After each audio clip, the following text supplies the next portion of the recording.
बिस्मिल्लाहिर्रहमानिर्रहीम। अल्लाह के नाम से शुरू जो निहायत मेहरबान और रहम फरमाने वाला है। खुश आमदीद नाज़रीन और सामईन, मैं आज आपके लिए बहुत ही मज़ेदार, बहुत ही जल्द बनने वाला ब्रेड पिज़्ज़ा लाया हूँ जो आप बगैर किसी डो के बना सकते हैं। यानी ये ब्रेड से बनेगा। आप ब्रेड रखें, उसके ऊपर चीज़ डालें, आपका पिज़्ज़ा तैयार है। झटपट बनने वाला पिज़्ज़ा। तो आप इसके लिए सबसे पहले 4 स्लाइसेस ले लें ब्रेड के। ये आप देख सकते हैं, एक ट्रे में आप स्लाइसेस ले लें इस तरह, यानी जितनी भी बड़ी आपकी ट्रे है, यानी आपकी जितनी भी बड़ी ट्रे है उस पर आप स्लाइसेस रख दें, उसे कवर कर दें स्लाइसेस से। फिर स्लाइसेस के ऊपर केचप लगा दें। केचप या चिली गार्लिक जो आप चाहें लगा सकते हैं वो आप लगा दें। बिल्कुल आप इसकी चारों साइड्स को कवर कर दें केचप से। उसके बाद हम इस पे मायोनीज लगाएंगे। मायोनीज आप देख सकते हैं हमने किस तरह लगाया है, बस इसके अतराफ पर यानी इसकी साइड्स पर लगाया है। इस तरह आप लगा दें। इस तरह आपने इस पे मायोनीज लगाना है। मायोनीज अच्छे ब्रांड का यूज किया करें। उसके बाद हम इस पे चीज डालेंगे यानी पनीर। यहाँ पे हमने मोज़रेला चीज इस्तेमाल की है, सिर्फ मोज़रेला चीज इस्तेमाल हुई है और कोई चीज यहाँ पे इस्तेमाल नहीं हुई। आपने चीज अच्छी खासी डालनी है, यानी इतनी डालनी है कि जितने भी आपके स्लाइसेस हैं ब्रेड के वो इस चीज से कवर हो जाए। और उसके ऊपर हम रखेंगे अब टोमेटोज यानी टमाटर।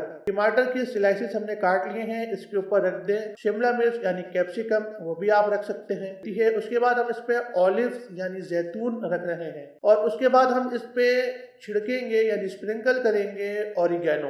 और अब हम इसे बेक करेंगे। बेक क्या करना है, इसमें डबल रोटी यूज हुई है जो पकनी तो है नहीं, बस आपने चीज को मेल्ट करना है। 2 से 3 मिनट लगेंगे चीज मेल्ट होने में। बस ये देखें आपका पिज्जा तैयार है, बेहतरीन सा, बहुत मजेदार। मिलते हैं अगली वीडियो में। अल्लाह हाफिज।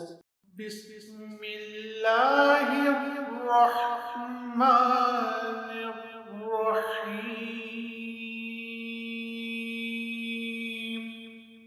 रब्बुल मशरिक़ैनि व रब्बुल मग़रिबैन